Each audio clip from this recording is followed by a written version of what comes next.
اعوذ باللہ من الشیطان الرجیم، بسم اللہ الرحمن الرحیم۔ جیسا کہ ناظرین آپ جانتے ہیں کہ ہم ذکر کر رہے ہیں کتاب نہج البلاغہ سے، کہ جو کتاب ہے مولا کائنات حضرت علی ابن ابی طالب علیہ السلام کی، اور اس میں خطبہ نمبر 200 میں آپ نے فرمایا کہ سیدۃ النساء حضرت فاطمۃ الزہرا سلام اللہ علیہا کے دفن کے موقع پہ فرمایا، یا رسول اللہ صلی اللہ علیہ وآلہ وسلم، آپ کو میری جانب سے اور آپ کے پڑوس میں اترنے والی اور آپ سے جلد ملحق ہونے والی آپ کی بیٹی کی طرف سے سلام ہو۔ یا رسول اللہ،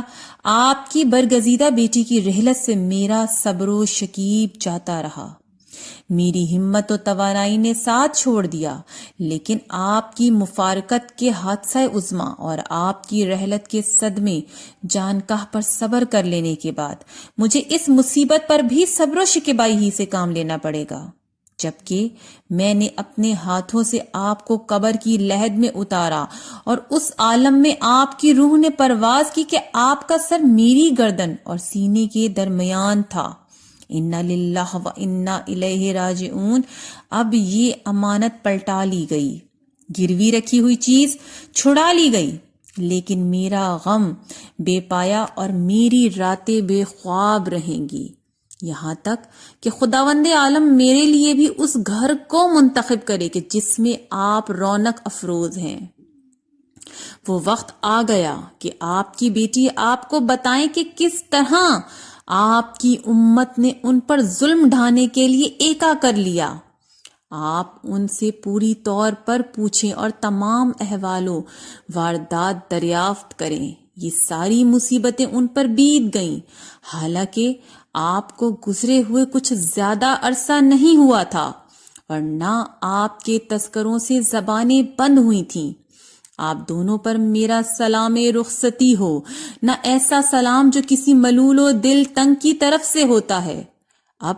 اگر میں اس جگہ سے پلٹ جاؤں تو اس لیے نہیں کہ آپ سے میرا دل بھر گیا ہے، اور اگر ٹھہرا رہوں تو اس لیے نہیں کہ میں اس وعدے سے بدظن ہوں جو اللہ نے صبر کرنے والوں سے کیا ہے۔ پیغمبر اکرم کی رحلت کے بعد امت محمدیہ نے بنت رسول سے جو رویہ اختیار کیا وہ انتہائی تکلیف دہ اور افسوسناک ہے۔ اگرچہ پیغمبر کے بعد جناب سیدہ چند ماہ سے زیادہ اس دنیا میں نہیں رہیں، مگر یہ قلیل عرصہ بھی رنج و اندوہ کی ایک طویل داستان اپنے اندر رکھتا ہے۔ اس سلسلے میں جو پہلا منظر سامنے آیا ہے وہ ہے کہ پیغمبر کی تجہیز و تکفین کا سر و سامان بھی نہیں ہونے پایا کہ ثقیفہ بنی سعدہ میں جنگ اقتدار شروع ہو جاتی ہے۔ فطری طور پر ان لوگوں کا نیش پیغمبر کو چھوڑ کر چلے جانا سیدہ کے غم رسیدہ دل پر اثر انداز ہوا کہ زندگی میں پیمان و وفا محبت باندھنے والے ان کی اکلوتی بیٹی کی تسلی و تسکین کا سامان کرنے کے بجائے اپنے اقتدار کی فکر میں اس طرح کھو گئے کہ نہ یہ پتا چلا کہ کب پیغمبر کو غسل دیا گیا اور کب کفن کیا گیا، اور تعزیت کی بھی تو اس صورت سے کہ پوری شعلہ سامانیوں کے ساتھ ان کے گھر پر ہجوم کر کے آدھم کی، اور ظلم و جبر اور درشتی تشدد کے مظاہروں کے ساتھ بجبر بیعت لینے کے در پر ہو گئے۔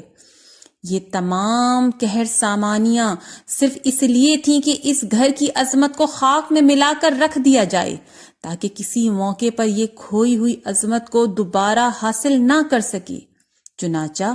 اس مقصد کے پیش نظر صدیقہ کبریٰ کی اقتصادی حالت کو پامال کرنے کے لیے ان کے دعوی فدق کو کذب بیانی سے محمول کر کے انہیں محروم کر دیا گیا،